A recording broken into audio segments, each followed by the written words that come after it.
Oh, ito, pag-usapan natin to. Ito, grabe ho ito. Ay, tindi.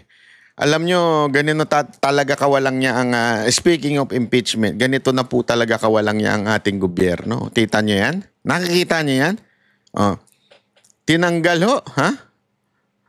Ay, mali. Sorry. Dinilit po ng COMELEC ang data nitong nakaraang eleksyon. Diba? Bakit nyo kailangan i-delete? Agad-agad. Nagmamadali kayo? Ayaw nyong antayin na magkaroon ng hearing sa Senado? I-hearing muna kayo ni Marcoleta? Sabi dito, the Commission on Election COMELEC on Tuesday deleted all files in the National Printing Office. Oh. May petition for manual counting. Bakit nyo na dinilit? Tapos sasabihin nyo, wala na, delete na. I-empty nyo na rin yung trash bag nyo. Trash bin pala. Ito, style ito ng mga ngalunya eh. Delete ng delete. Based on resolution issued on May 27 as part of transparency,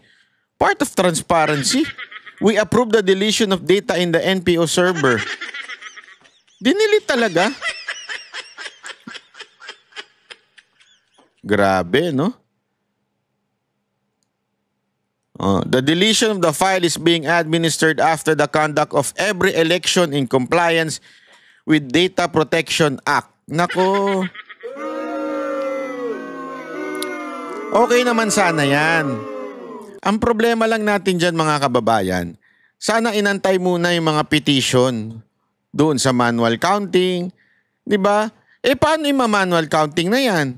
Kung deleted na yung files, ay naku po. Wala talaga. Para talaga hindi masilip, di ba? Hindi, sa bagay mga kababayan, talagang ganyan po ang COMELEC ngayon eh. Talagang medyo abusado. Bakit kanyo? Ito, papakita natin ha. O, ayan. Tinanggal na ang registration ng Duterte Youth Party List. Kinancel na ni Chairman George Garcia.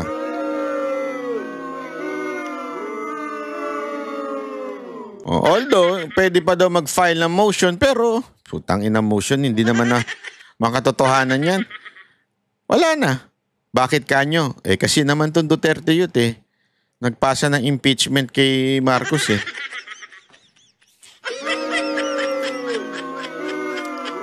Alam mo mga kababayan, ito po ay magbibigay ng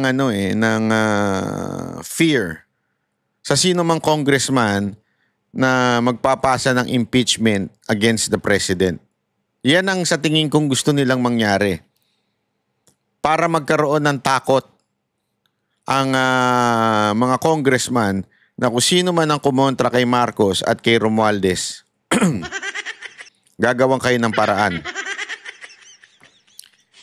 Kasi alam nyo mga kababayan, ang tagal na hong Nung panahon pa lang nila Duterte, alam nyo kung sino nag-file ng ganito?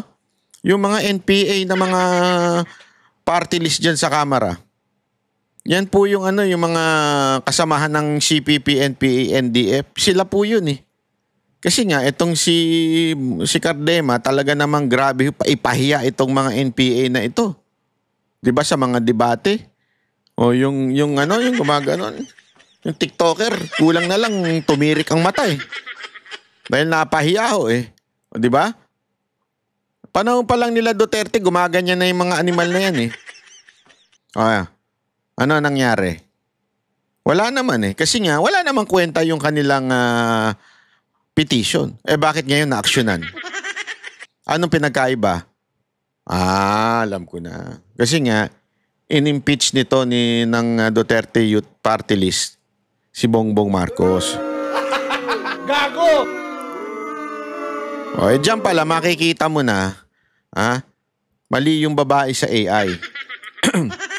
Bakit? Ano ba sabi nun sa babae sa AI?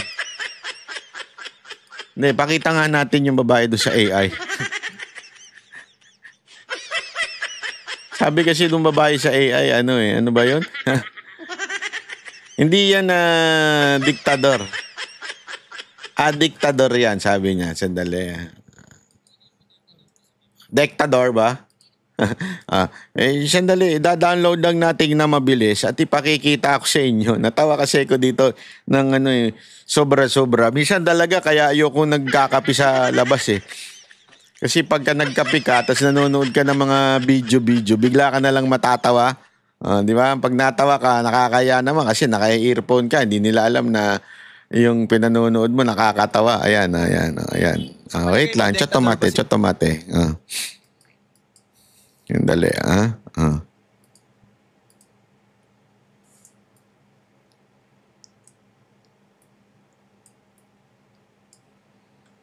Dali. Ayan. Pakinggan natin, Ito. Sa palagay mo, dictador ba si BBM?